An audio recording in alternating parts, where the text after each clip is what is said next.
garçon a commencé à apprendre les arts martiaux à l'âge de 6 ans. C'était la première fois qu'il rencontrait son maître. Le maître était extrêmement strict avec lui. À 6 ans, Jack a commencé son entraînement sur des pieux en bois. À partir de ce moment, le maître n'a jamais permis à Jack de se reposer. Même lorsqu'il était blessé, si Jack s'arrêtait, il était fouetté par son maître. Jack est progressivement devenu froid et impitoyable, il s'entraînait 24 heures par jour, du matin au soir. La force de Jack augmentait progressivement. Il maîtrisait toutes sortes de techniques de combat. Il a subi un entraînement d'endurance dans un froid extrême de -50 degrés. Son père regardait toujours personnellement depuis un coin. Le maître a alors décidé de soumettre Jack à un entraînement en conditions réelles. Mais contre toute attente, Jack ne pouvait toujours pas vaincre son maître. Jack a perdu et a dû subir la punition du maître. Son père était profondément déçu. Il est parti sans dire un mot.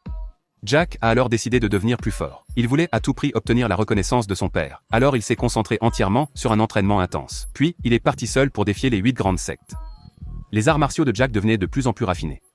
En une seule journée, Jack a vaincu tous les maîtres des 8 grandes sectes. Même face à des attaques sournoises avec des armes cachées, Jack savait les gérer calmement. Ce n'est que le jour où Jack a vaincu son maître que son père l'a enfin reconnu. Ce jour-là, le maître a volé un manuel d'arts martiaux puissant.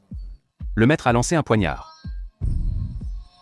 Alors que le maître s'apprêtait à fuir, Jack l'a soudainement intercepté. C'était leur première véritable confrontation, mais le maître connaissait parfaitement les arts martiaux de Jack. En quelques mouvements seulement, il arracha l'arme des mains de Jack et le repoussa avec un coup de pied violent. Heureusement, Jack réagit rapidement et se releva. Il récupéra son arme, mais le maître connaissait trop bien les attaques de Jack, les mêmes mouvements que lors de la défaite précédente de Jack. Ce souvenir devint le cauchemar de Jack. Cependant, à ce moment précis, Jack comprit soudainement comment contrer cette technique. Il réussit à repousser son maître, puis le projeta violemment au sol. C'était la première fois que Jack battait vraiment son maître. En repensant à cette enfance douloureuse, le cœur de Jack était rempli de colère. Alors que Jack était sur le point de tuer son maître, son père l'arrêta, car le but du père était de rendre Jack encore plus puissant.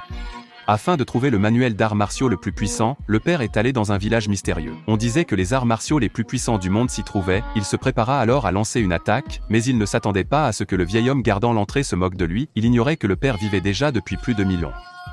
Le père ordonna au vieil homme de remettre les arts martiaux. Mais soudain, une femme qui avait également vécu pendant plus de 2000 ans se tenait devant le père. Voyant qu'une bataille titanesque était sur le point d'éclater, personne ne savait que les 10 anneaux au poignet du père étaient un artefact divin de l'Antiquité. Mais Jack le savait. Il comprit que tout cela faisait partie du plan de son père pour dominer le monde. Il décida alors de l'arrêter, mais Jack n'était absolument pas à la hauteur face à son père.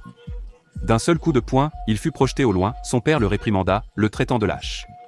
Fou de rage, Jack décida de défier son père en duel.